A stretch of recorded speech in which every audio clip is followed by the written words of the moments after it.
रात के ठीक 3:07 थे और लखनऊ की पुरानी गलियों में सन्नाटा कुछ ज्यादा ही गहरा लग रहा था जब हुमा की आंख अचानक खुली, जैसे किसी ने उसके कान के बहुत पास आकर उसका नाम लिया हो।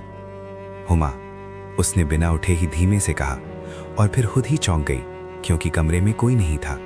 लेकिन अजीब बात यह थी कि डर से ज्यादा उसे एक एहसास हो रहा था, जैसे कोई उसका अपना पास खड़ा हो।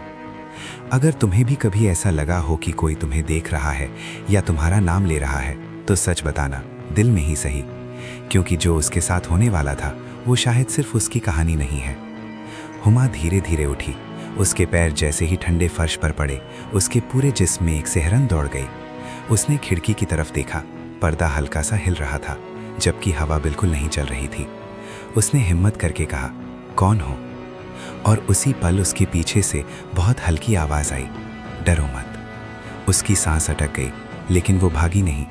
उसने धीरे से पीछे मुड़कर देखा, वहां कोई नहीं था, लेकिन एक ठंडी हवा उसके गाल को छूकर निकल गई, जैसे किसी ने उसे महसूस किया हो। ये पहली बार नहीं था। बचपन से ही जब वो रोती थी तो कोई उसे चुप कराता था। जब वो अंधेरे से डरती थी तो कोई उसके पास बैठ जाता था। उसने कई बार अपनी अम्मी से कहा, लेकिन हर बार उसे यही कहा गया कि ये उसका वहम है। वक्त बीतता गया लेकिन वो एहसास कभी नहीं गया, बल्कि और गहरा होता गया।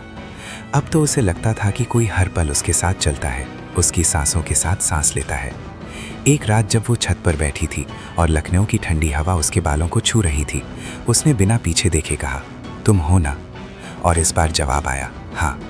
उसकी आंखों में न डर था न हैरानी, बस एक अजीब सा सुकून था। उसने धीरे से पूछा, कौन हो तुम? जवाब आया, अगर बता दूं तो तुम बदल जाओगी। उसने तुरंत कहा, मैं नहीं बदलूंगी।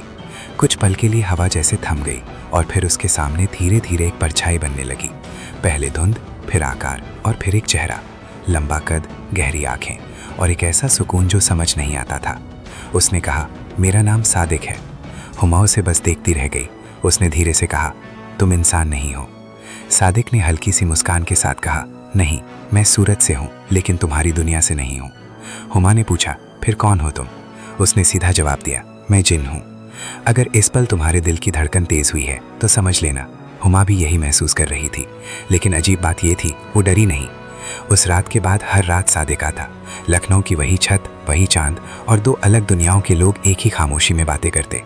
सादिक हमेशा उससे थोड़ा दूर रहता। एक रात हुमा ने पूछ ही लिया, तुम पास क्यों नहीं आते? सादिक ने नजरें झुका ली और कहा, अगर मैं पास आया तो तुम हमेशा के लिए मेरी हो जाओगी। हुमा के होंठों पर हल्की सी मुस्कान आई और उसने कहा, तो बन जाऊं। उस पल दोनों के बीच की हवा जैसे रुक गई। सादिक ने बहुत धीरे से कहा, मेरी दुनिया अंधेरी है, वहां से वापस आना आसान नहीं। हुमा ने जवाब दिया, मुझे रोशनी नहीं चाहिए अगर तुम हो तो। लेकिन हर कहानी में मोड़ आता है। गांव में एक दिन एक बुजुर्ग आया। उसने हुमा को देखा और तुरंत समझ गया। उसने कहा, इस लड़की के साथ कोई है जो इंसान नहीं। अगर ये रिश्ता नहीं टूटा तो ये लड़की हमेशा के लिए गायब हो जाएगी। उस रात सादिक नहीं आया। हुमा पूरी रात इंतजार करती रही, हर आहट पर चौंकती, हर हवा में उसे ढूंढती, लेकिन वो नहीं आया। दूसरी रात भी नहीं, तीसरी रात भी नहीं, 7वीं रात तक उसका दिल जैसे टूट चुका था। अगर तुमने कभी किसी का इंतजार किया है तो तुम समझ सकते हो उस दर्द को। फिर एक रात वही ठंडी हवा चली। हुमा ने आंखें बंद करके कहा, तुम आ गए। सादिक उसके सामने था, लेकिन इस बार वो कमजोर था, जैसे उसकी ताकत खत्म हो रही हो। उसने धीमी आवाज में कहा, मुझे जाना होगा। हुमा की आंखों से आंसू बहने लगे। उसने कहा, क्यों? सादिक ने जवाब दिया, तुम्हें बचाने के लिए। हुमा ने सिर हिलाते हुए कहा, मुझे तुम्हारे बिना नहीं बचना। कमरे में सन्नाटा था, सिर्फ उनकी सांसें सुनाई दे रही थी। सादिक ने धीरे धीरे अपना हाथ उसकी तरफ बढ़ाया और कहा, अगर तुमने ये हाथ पकड़ लिया तो फिर कभी वापस नहीं आ पाओगी। हुमा कुछ पल उसे देखती रही, फिर बिना सोचे उसका हाथ पकड़ लिया। उसी पल सब कुछ रुक गया। हवा, घड़ी, वक्त और फिर एक गहरा अंधेरा छा गया। सुबह जब दरवाजा खोला गया तो हुमा वहां नहीं थी। लोग कहते हैं वो गायब हो गई, लेकिन सच कहीं और लिखा जा रहा था। सूरत की एक अंधेरी दुनिया में सादिक खड़ा था और उसके सामने हुमा जिंदा मुस्कुराती हुई। उसने धीरे से कहा, अब मैं अकेली नहीं हूँ।